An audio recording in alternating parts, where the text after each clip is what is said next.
Eh ben bonjour à tous, on est reparti pour un bon minute lore, on va revenir un peu sur l'ancienne formule qui était entrecoupée de phases de texte et de réactions à chaud là comme je vous parle maintenant, enfin de réactions à chaud, tout est relatif. Vous avez sûrement déjà entendu, vu ou juste lu dans des romans de Warhammer 40 000 une assertion qui est connue je pense de beaucoup de gens et qui dit que un Astartes, donc un Space Marine, est équivalent à 10 hommes. Et que généralement, on a plutôt tendance à se dire « Ouais, non, un Astartes, c'est quand même vachement plus puissant que 10 hommes, je pense que la norme, c'est plutôt 100. » Et que, du coup, ce chiffre est facilement surévalué. Mais en fait, il n'est pas du tout surévalué, il est même très logique. Et c'est ce que je vais essayer de vous expliquer aujourd'hui. Je suis Kara du Librarium, et on va discuter un petit peu.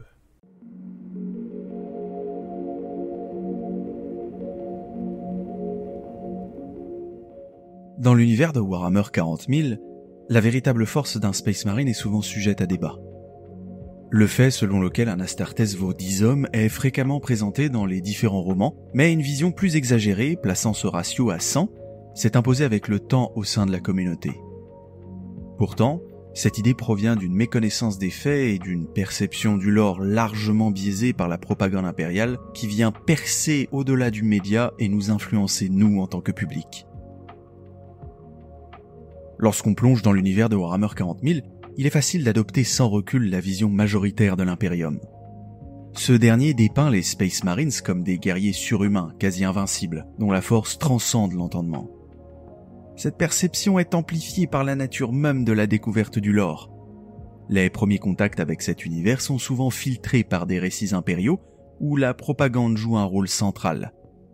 Dès lors, il n'est pas surprenant que beaucoup se laissent influencer par cette exagération, souvent relayée par les passionnés eux-mêmes, avant même d'avoir une compréhension approfondie du fonctionnement réel de ces guerriers. De plus, cette image s'inscrit dans un contexte où l'Imperium, par nécessité, construit un culte de l'héroïsme militaire et de la toute-puissance de ses protecteurs. Dans une galaxie en proie à des menaces innombrables, la foi dans les Space Marines doit être immuable, ce qui pousse les autorités impériales à magnifier leurs exploits et à occulter leurs limites.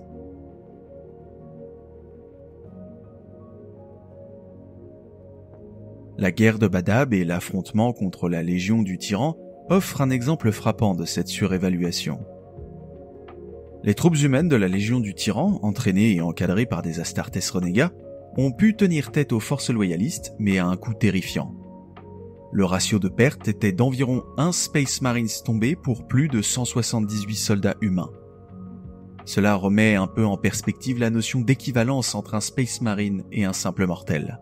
Pourquoi ça remet en perspective ce ratio de 1 sur 100 ?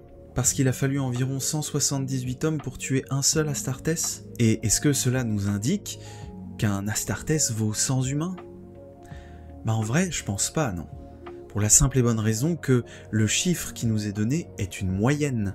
C'est-à-dire qu'il a fallu en moyenne 178 humains entraînés pour tuer un seul Astartes. Mais ça veut dire que dans certains cas, il a peut-être fallu 200, 250 hommes pour tuer un Astartes.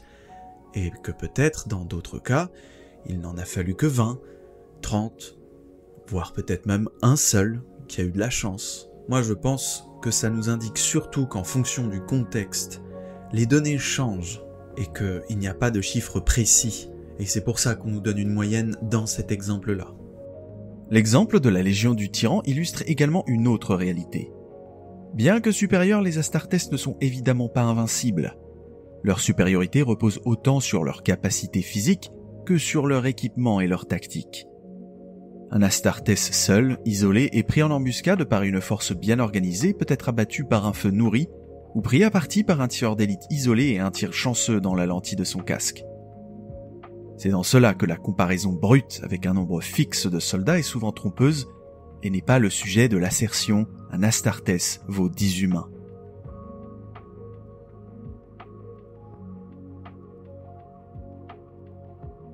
Plutôt que d'évaluer la force d'un Space Marine en fonction du nombre d'ennemis qu'il peut abattre, il est plus pertinent d'examiner la manière dont il surclasse un humain en termes de capacité physique et mentale. Un Space Marine ne se limite pas à être un simple soldat puissant, il incarne l'ensemble des facultés humaines élevées à un niveau inégalé. La force physique, est comparable à 10 fois celle d'un humain moyen, capable de broyer des os à main nue et de manier des armes impossibles à utiliser pour un simple mortel.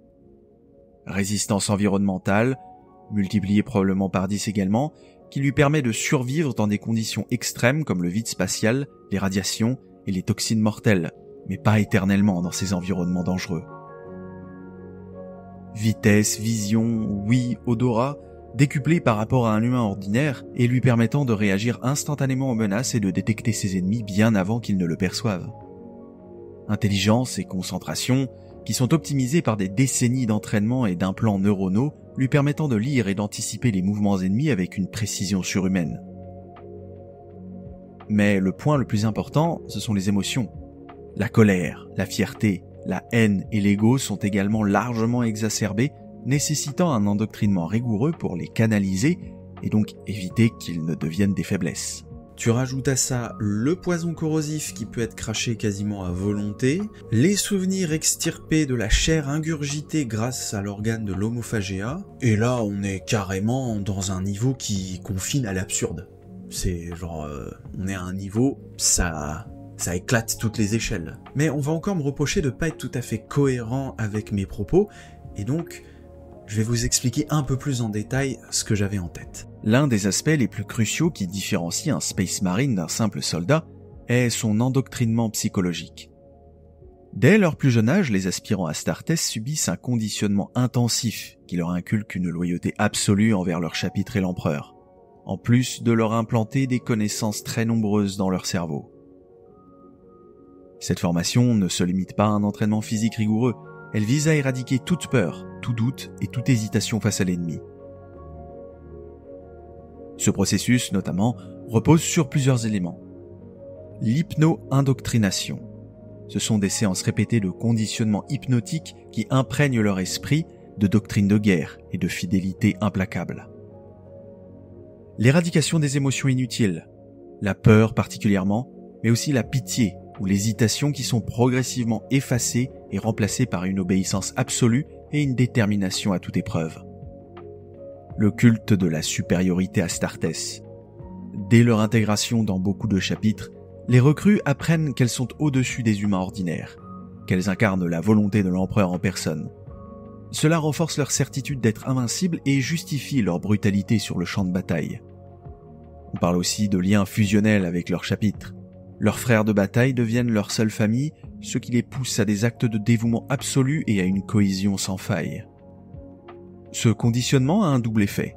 Il les rend implacables au combat, mais leur fait également perdre toute notion d'individualité. Un Space Marine ne combat pas pour lui-même mais pour son chapitre et l'Imperium. Il ne recule jamais, ne négocie pas et ne conçoit pas la défaite comme une option. Là, vous pouvez vous demander de façon assez légitime pourquoi je vous parle de tout ça, pourquoi je vous parle de la force, des sens, des émotions, du psycho-endoctrinement. C'est pour rajouter du contexte, en fait. Parce que, justement, comme je le disais plus tôt, en fonction du contexte, les données changent. Et donc, si on veut comprendre, il faut avoir toutes les données en main, il faut avoir les faits. Et les faits, c'est que les Space Marines sont des machines de guerre avec un comportement qui laisse assez peu de place à la réaction pour l'opposant. Je pensais que c'était assez important de remettre un petit peu en lumière ce côté-là. Parce qu'on n'a pas face à nous des humains, effectivement, on a face à nous des monstres. Et c'est peut-être aussi à cause de toutes leurs capacités et de toute cette force intérieure, de tout ce conditionnement et de tous ces sens surdéveloppés, qu'on a facilement tendance à surévaluer le chiffre, ou juste à ne pas coller le bon chiffre dans le bon contexte. Parce que là, on va pas parler de qui peut tuer combien, mais de qui représente combien. En conclusion, je dirais ceci. La valeur d'un Space Marine ne réside pas dans sa capacité à terrasser 10, 100 ou 1000 hommes. Dans un contexte adéquat, avec un terrain favorable et du temps, il pourrait effectivement venir à bout d'une armée entière de soldats armés jusqu'aux dents. Cependant, la comparaison 1 Space Marines égale 10 hommes est avant tout une indication sur son potentiel individuel. Il possède les compétences, la force et l'endurance de 10 combattants d'élite réunis en un seul corps, et cela nous sert à indiquer une valeur multiplicatrice des caractéristiques d'un humain. Cette puissance confine parfois à l'absurde, mais elle reste cohérente avec la vision extrême et dystopique de 40K. De plus, cette puissance extrême a un prix. Le Space Marine est une créature façonnée par l'Imperium pour être une machine de guerre, au prix de son individualité et de son libre arbitre. Conditionné, transformé et remodelé, il n'est plus un homme, mais quelque chose d'autre. Une légende vivante, un titan de la guerre ou un instrument de destruction implacable. Au final, la légende des Astartes est aussi un mythe soigneusement entretenu par l'Imperium lui-même, un récit façonné pour inspirer et terrifier à la fois, et pour maintenir l'ordre dans un univers où seuls les plus forts survivent. Bref, tout ce blabla pour vous dire que quand un bouquin balance qu'un Astartes vaut 10 hommes, il ne parle pas de combat. Il englobe toutes les forces et les faiblesses d'un humain. En tout cas, j'espère que ça vous a plu, et que les minutes lore un peu plus travaillées comme celle-ci seront à votre goût. Moi, je retourne bosser sur le projet des 40 000.